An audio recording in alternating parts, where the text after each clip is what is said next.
La 79e conférence nationale de la sécurité publique a débuté ce 27 décembre à Hanoï en présence du Premier ministre Phạm Minh Chính. En 2023, l'économie vietnamienne a prouvé sa résilience et sa solidité dans le contexte morose et difficile de l'économie mondiale. Rencontrons en fin d'édition un blogueur vietnamien qui a choisi une voie différente pour explorer de nouvelles terres en se rendant dans des pays que peu de gens visitent.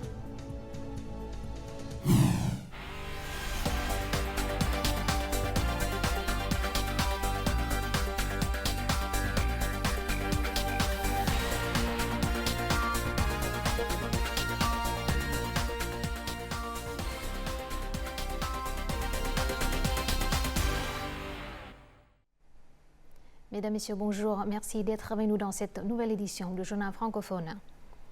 Conformément à la Constitution et à la législation, et suite à une proposition du président de la Cour populaire suprême et du Parquet populaire suprême, le président de la République, Võ Văn Thưởng, a signé une grâce présidentielle en faveur de 18 condamnés.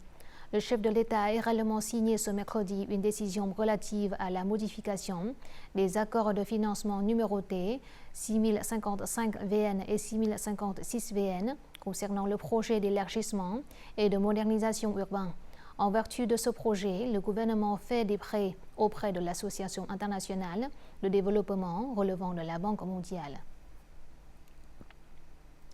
La 79e conférence nationale de la sécurité publique a débuté ce mercredi à Hanoï en présence du Premier ministre Phạm Minh Chính. Le chef du gouvernement a salué l'engagement des forces de sécurité publique dans tous les aspects de la vie, soulignant le rôle crucial dans la défense de la souveraineté nationale et la création d'un environnement propice au développement économique et à la coopération internationale. Ces forces ont également joué un rôle essentiel dans l'accélération des réformes administratives, l'amélioration de la gouvernance électronique et la promotion de la transition numérique. Le Premier ministre a donc exhorté les forces de sécurité publique à accomplir les missions qui leur sont confiées. Il s'agit d'anticiper les évolutions survenues dans et à l'extérieur du pays et de préparer des réponses adéquates. Selon un bilan établi au 20 décembre, les investissements directs étrangers au Vietnam ont atteint un total de 36,6 milliards de dollars, marquant une augmentation de 32% par rapport à la même période en 2022. Un record a été établi avec un décaissement de près de 23,2 milliards de dollars. Sur ce montant, le capital nouvellement enregistré a atteint près de 20,19 milliards de dollars, soit une hausse de 62,2% en glissement annuel. 3188 nouveaux projets d'IE ont obtenu des licences, soit une augmentation de 56,6% en un an. Les investisseurs étrangers ont principalement injecté leurs capitaux dans le secteur de la fabrication et de la transformation. L'immobilier est arrivé deuxième.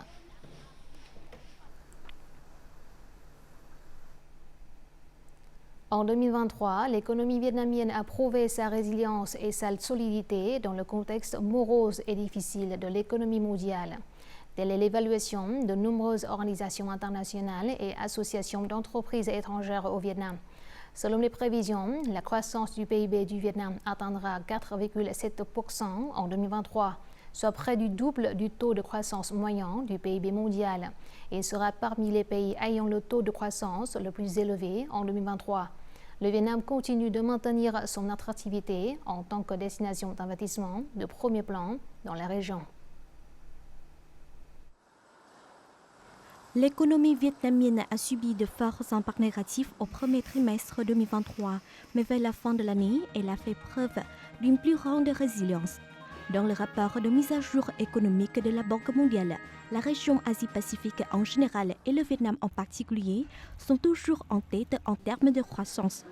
Le décaissement accéléré des capitaux d'investissement public et la percée du secteur des services sont les principaux moteurs de l'économie. La récession économique mondiale a eu un impact sur les exportations du Vietnam, faisant de 2023 l'une des années les plus difficiles du XXIe siècle. Mais je considère toujours que les performances économiques du Vietnam en 2023 sont positives. Le gouvernement a augmenté les investissements publics de 35% par rapport à l'année dernière. Ce domaine continuera à jouer un rôle important dans la croissance économique du Vietnam. En 2023, des enquêtes périodiques menées auprès d'associations commerciales internationales montrent une amélioration de la confiance des entreprises étrangères au Vietnam. Plus de 50% des entreprises japonaises s'attendent à améliorer leurs bénéfices en 2024. Parallèlement à cela, 63% des entreprises européennes ont classé le Vietnam parmi les 10 principales destinations d'IDE. Dans la dernière enquête de la JETRO, 56,7% des entreprises japonaises ont répondu qu'elles développeraient leurs activités au Vietnam. Les services tels que l'informatique, le numérique et les ressources humaines ont tous enregistré une bonne croissance. Le monde des affaires européen est très intéressé par une croissance verte et durable. L'engagement clair du Vietnam en faveur de l'objectif de devenir un pays neutre en carbone d'ici 2050 est très important pour les investisseurs européens qui visent à utiliser 100% d'énergie renouvelable d'ici 2030, vision 2040. La consolidation et l'amélioration des relations entre le Vietnam et les principaux partenaires commerciaux, tels que les États-Unis, le Japon ou la Chine, contribuent également de manière significative au renforcement de l'attractivité du Vietnam. Les entreprises américaines au Vietnam attendent beaucoup des opportunités offertes par le partenariat stratégique global Vietnam-États-Unis. Les entreprises américaines augmenteront certainement leurs investissements au Vietnam au cours des 5 à 7 prochaines années. Les perspectives sont meilleures que jamais, notamment dans les domaines de l'habillement, des chaussures et des produits électroniques. Selon les experts, même si 2024 sera plus prospère, des risques de récession subsisteront encore dans les principales économies. Cependant, la Banque mondiale et le Fonds monétaire international partagent tous deux des prévisions positives concernant la croissance du PIB du Vietnam, avec des prévisions de 5,5 et 5,8% respectivement. Cela affirme une fois de plus l'attractivité et surtout la résilience du Vietnam malgré les fluctuations mondiales. Les textiles, les chaussures, les meubles et les produits électroniques sont des groupes de produits vietnamiens touchés par les tensions en mer Rouge. En raison de ces tensions, de nombreux navires transportant des marchandises exportées ont dû emprunter des itinéraires plus longs. Selon le département d'import-export du ministère de l'Industrie et du Commerce, le temps de trajet a été prolongé de 7 à 14 jours, ce qui a entraîné une augmentation des coûts de transport. On estime que chaque conteneur qui doit faire un détour vers l'Europe peut entraîner un coût supplémentaire de 1 000 à 2 000 $. La mer Rouge, située au nord du canal de Suez, est une voie navigable cruciale pour le transport de marchandises entre l'Asie et l'Europe, représentant environ 12% des flux commerciaux mondiaux. Selon les estimations préliminaires du ministère de l'Industrie et du Commerce, le chiffre d'affaires total des importations et des exportations de cette année pourrait atteindre 683 milliards de $. La balance commerciale continue d'être excédentaire pour la 8e année consécutive, avec un excédent estimé à près de 30 milliards de $. C'est une augmentation de près de 3 fois par rapport à l'année dernière. La mise en œuvre de 16 accords de libre-échange a contribué à ce résultat, et dont le Vietnam a bénéficié d'un avantage sur plus de 60 marchés partenaires dans le monde. Selon le ministère de l'Industrie et du Commerce, la baisse des exportations se réduit de plus en plus, passant d'une baisse de 12% au premier semestre à moins de 6% aujourd'hui. Le taux de croissance des produits bénéficiant des accords de libre-échange a considérablement augmenté, en passant de 20 à 30%. La croissance des exportations de produits transformés et manufacturés est le résultat de la formation de chaînes d'approvisionnement mondiales au Vietnam. De plus en plus d'entreprises vietnamiennes respectent les règles d'origine pour exporter vers les marchés clés du pays. Les investisseurs étrangers, le Vietnam est devenu une porte d'entrée importante dans la chaîne d'approvisionnement. Ainsi, investir au Vietnam permet désormais d'accéder à la plupart des principaux marchés mondiaux. Les investisseurs étrangers donnent la priorité aux destinations d'investissement comme le Vietnam, qui peuvent assurer une croissance économique rapide ainsi que la continuation des chaînes de production interrégionales. Cependant, la forte baisse de la demande devrait persister sur la plupart des marchés. Plusieurs entreprises internationales doivent suspendre leurs commandes, diversifier leurs fournisseurs et adopter de nouvelles normes plus strictes. Les grands clients du Japon, d'Amérique et d'Europe souhaitent de plus en plus que les usines vietnamiennes soient capables de développer elles-mêmes des modèles et de s'intégrer plus profondément dans les chaînes d'approvisionnement mondiales. Il faut non seulement traiter mais également fournir des solutions pour améliorer notre compétitivité. La construction d'une marque demande non seulement des ressources mais aussi la compréhension profonde du marché cible. Mais cela est une étape indispensable pour assurer le développement durable des entreprises nationales. Le nouvel an lunaire arrive dans un peu plus d'un mois. À l'heure actuelle, de nombreuses localités et entreprises ont préparé des marchandises pour la haute saison du Tết. Cette année, le nouvel an et le nouvel an lunaire sont assez éloignés l'un de l'autre.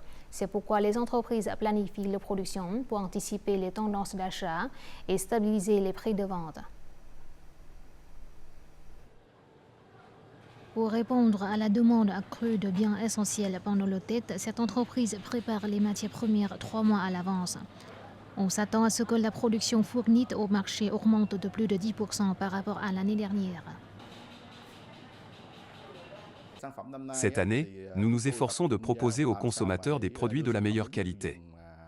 Pour avoir des prix compétitifs, nous avons réduit les coûts de production. Nous avons appliqué de nouvelles technologies pour moderniser les lignes de production. Jusqu'à présent, de nombreux systèmes de vente au détail à Ho Chi Minh Ville ont achevé le travail de stockage des marchandises. Dans ce supermarché, par exemple, les produits alimentaires du Tết sont mis en vente assez tôt. La différence est que cette année, les commerces s'attachent à donner la priorité aux produits essentiels, provenant de fabricants nationaux plutôt qu'à produits importés. Dans le contexte des fluctuations des prix alimentaires en 2023, travailler avec les fournisseurs pour garantir un approvisionnement à des prix stables est pour nous une priorité absolue. Nous discutons donc activement avec nos partenaires pour avoir une source d'approvisionnement stable pour la saison du Nouvel An lunaire de cette année. Cette année est réellement la première année où Ho Chi Minh Ville dispose de réglementations sur la stabilisation du marché. En conséquence, les entreprises s'engagent à stabiliser le prix de vente tout en évitant les situations de pénurie de biens. Les grands systèmes de distribution ont pleinement participé au programme de stabilisation du marché, ce qui facilite le contrôle des prix sur le marché. Il suffit de se concentrer sur les canaux traditionnels pour le faire.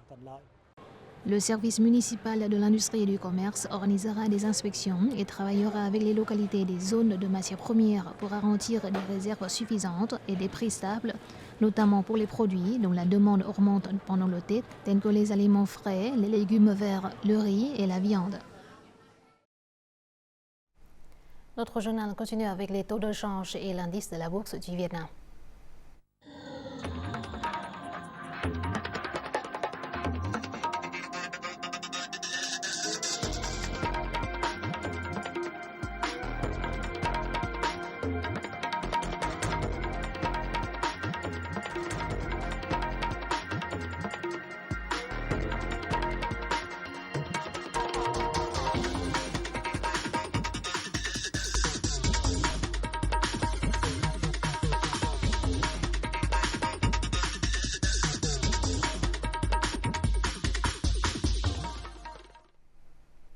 Le Vietnam est confronté à de nombreux défis dans la prévention des maladies infectieuses. C'est l'un des sujets marquants abordés lors de la conférence organisée ce 27 décembre à l'occasion de la Journée internationale de préparation aux épidémies organisée par le ministère de la Santé. En 2023, les maladies inévitables par la vaccination réapparaissent. Les maladies nouvellement introduites telles que la variole du singe se sont propagées rapidement. La Journée internationale de préparation aux épidémies de cette année a pour thème « Tout le monde participe à la prévention et au contrôle des maladies » pour appeler la société à participer plus activement à la prévention des maladies. La Journée internationale pour la prévention et le contrôle des maladies du 27 décembre a été proposée par le Vietnam et approuvée par l'Assemblée générale des Nations unies en 2020. La transformation du quai de la gare, voire de l'ensemble du train, en un espace culturel est l'une des solutions de l'industrie ferroviaire pour attirer davantage de passagers. Sur la ligne du touristique Dalat-Chai Mat, plusieurs nouvelles expériences ont donné des résultats positifs, laissant une forte impression sur les touristes nationaux et internationaux. Tout de suite, les détails. La gare de Dalat est l'un des symboles de l'architecture française au Vietnam. Vue de face, la gare comporte 3 flèches triangulaires qui symbolisent les 3 sommets de l'Ambien. Ces derniers jours, cette gare a été décorée d'une série d'œuvres d'art, la transformant en espace culturel. Les musiciens se produisent également à la gare et dans les trains. Cela plaît beaucoup aux visiteurs lorsqu'ils viennent ici. Traverser la gare et monter dans un train comme celui-ci me donne l'impression d'être une personne complètement différente. Je crois que cette nouvelle expérience incitera davantage de touristes à voyager en train. C'est merveilleux de chanter avec les musiciens et les autres passagers par ce temps froid à Dalat. C'est la première fois que je monte dans un train aussi intéressant. En plus de fournir des services supplémentaires aux touristes, l'industrie ferroviaire a récemment commencé à piloter l'organisation d'événements pour les passagers des trains. Selon le besoin, les gens peuvent louer une seule voiture ou un train entier pour leurs événements. Les passagers peuvent désormais célébrer des événements tels que des mariages et des anniversaires dans le train ou en gare. Ces nouveaux services créeront davantage d'opportunités de développement pour l'industrie ferroviaire à l'avenir. Le transport ferroviaire a longtemps été moins populaire auprès des passagers que les autres types de transport en raison des longs temps de trajet. Cependant, en proposant des services et des activités culturelles supplémentaires, l'industrie ferroviaire a transformé cet inconvénient en un avantage, attirant davantage de passagers. Les déchets dans les lieux publics constituent depuis longtemps un problème dans de nombreux quartiers de Hanoï. Outre la prise de conscience de la population, le manque de poubelles dans les lieux publics est également l'une des raisons conduisant à cette situation. C'est l'avis des étrangers lorsqu'ils viennent au Vietnam. Le manque de poubelles publiques semble être un tout petit problème, mais il apporte beaucoup d'inconvénients aux visiteurs internationaux car ils doivent passer beaucoup de temps ou marcher des kilomètres pour trouver un endroit où jeter leurs déchets.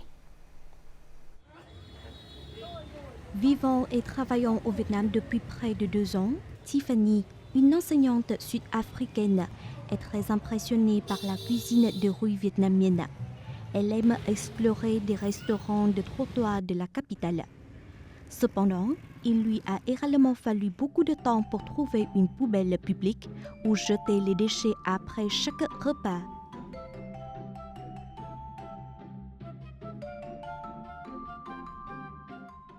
Plusieurs fois, j'ai pensé qu'une boîte en polystyrène placée dans la rue était une poubelle, mais en m'approchant, j'ai réalisé que j'avais tort. Par conséquent, je ne sais souvent pas où jeter les déchets. Il est très difficile de trouver une poubelle. Beaucoup d'entre elles sont sales et même débordantes de détritus. Cependant, les touristes étrangers ne parviennent pas toujours à trouver des poubelles publiques. Je peux marcher des kilomètres sans trouver de poubelles. Mais je vois beaucoup de poubelles dans cette région du lac Hoan Kiem. Il s'avère qu'elles sont cachées ici. En effet, plus on se rapproche du centre-ville, plus il y a de poubelles. À certains endroits, les poubelles sont placées à moins de 50 km les unes des autres. Cependant, dans les zones densément peuplées, le nombre de poubelles a considérablement diminué. Nous avons vu de nombreuses personnes jeter des mégots de cigarettes et des sacs poubelles sur la route. Pendant ce temps, il nous est difficile de trouver une poubelle pour jeter les déchets. Je pense qu'en raison du manque de poubelles, les gens doivent jeter leurs déchets dans la rue. Certaines personnes le voient et jettent leurs déchets dans ces tas d'ordures. Les tas de déchets continuent donc de s'accumuler.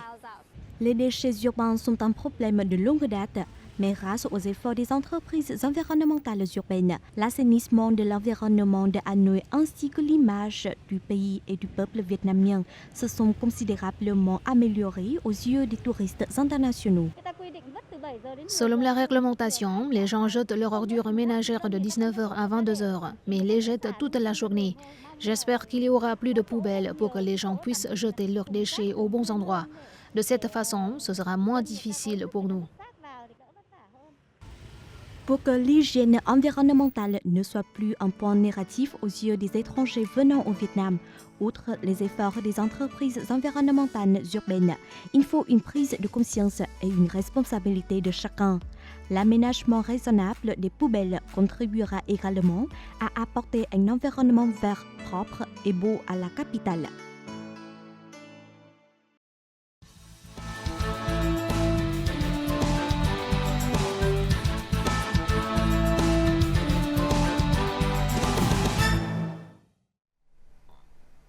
Chaque personne a une façon différente d'explorer le monde. Il y a ceux qui sont attirés par le luxe des belles villes et des modes de vie somptueux, tandis que d'autres choisissent des voyages d'aventure s'immergeant dans les communautés locales pour découvrir leur culture.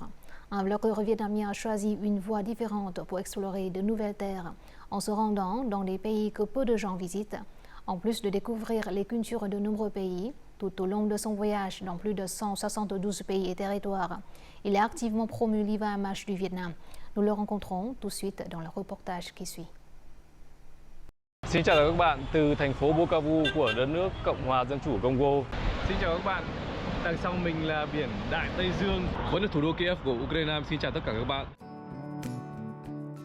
Non seulement impressionnant par son nom Lại Người Chân Ichi Fit, la chaîne YouTube de Noah Nguyen a attiré plus de 630 000 abonnés avec des histoires uniques et intéressantes. Ces histoires sont racontées dans un style très simple et plein d'esprit.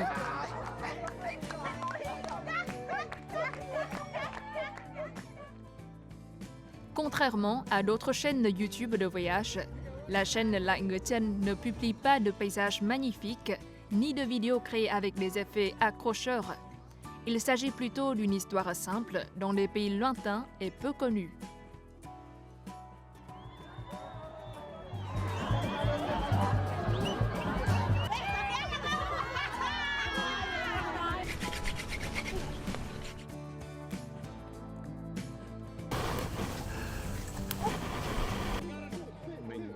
Je suis une personne qui n'aime pas suivre la foule ou les tendances. Je veux trouver mon propre chemin en explorant des choses et des endroits uniques où peu de gens vont.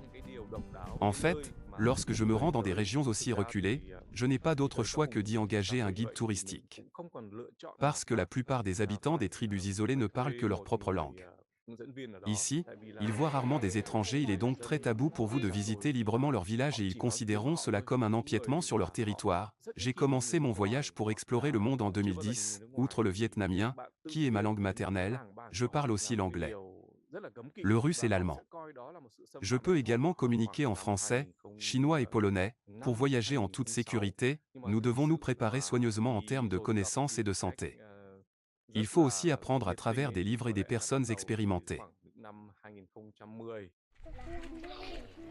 Pour Lại Người Chân, pour conquérir 172 pays, les facteurs les plus importants sont la détermination, la préparation et bien sûr la curiosité.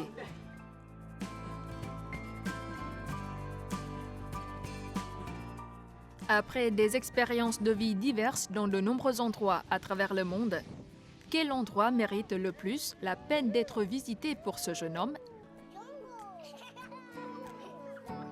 Alors bien sûr, la réponse est le Vietnam. Actuellement, nous avons des choses que de nombreux pays n'ont pas, comme la stabilité politique et la sécurité. La cuisine vietnamienne est pour moi la plus délicieuse au monde. Le potentiel touristique du Vietnam est énorme et n'est pas inférieur à celui des autres pays d'Asie du Sud-Est. Ce sont les cadeaux de mes amis de Vietnam. Đây là món quà của những người bạn tôi từ Việt Nam mang tặng các bạn, những người nghèo ở Madagascar.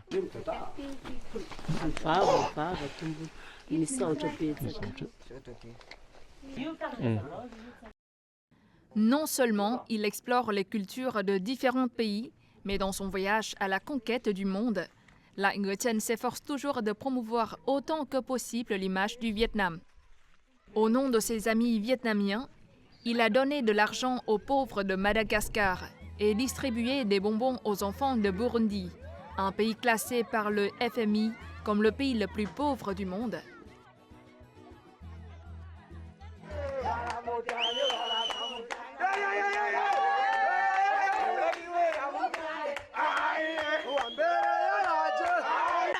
abana bakeneye inzu bakeneye uburaro bwiza bakeneye kuba heza abana tufise ahantu tuba.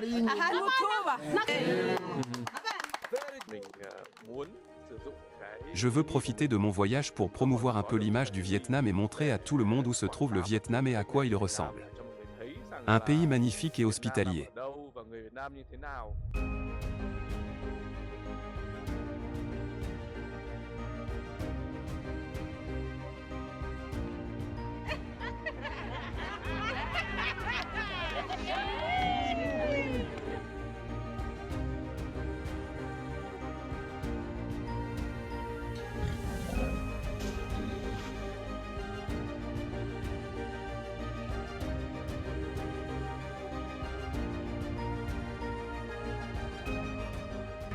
Le Vietnam regorge de beaux endroits. La capitale du Vietnam est Hanoï. La cuisine vietnamienne est délicieuse. J'aime le Vietnam. Le Vietnam est un pays magnifique. J'ai regardé de nombreuses vidéos et j'espère y aller un jour. Et voici tout de suite les prévisions météo dans les principales villes du Vietnam.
Voici la fin de notre journal francophone. Merci de votre attention. Afin de regarder en ligne les émissions de la chaîne VTV4, veuillez consulter le site web apparu à l'écran. Vous pouvez aussi télécharger l'application VTV4 sur App Store ou Google Play. Au revoir et à la prochaine.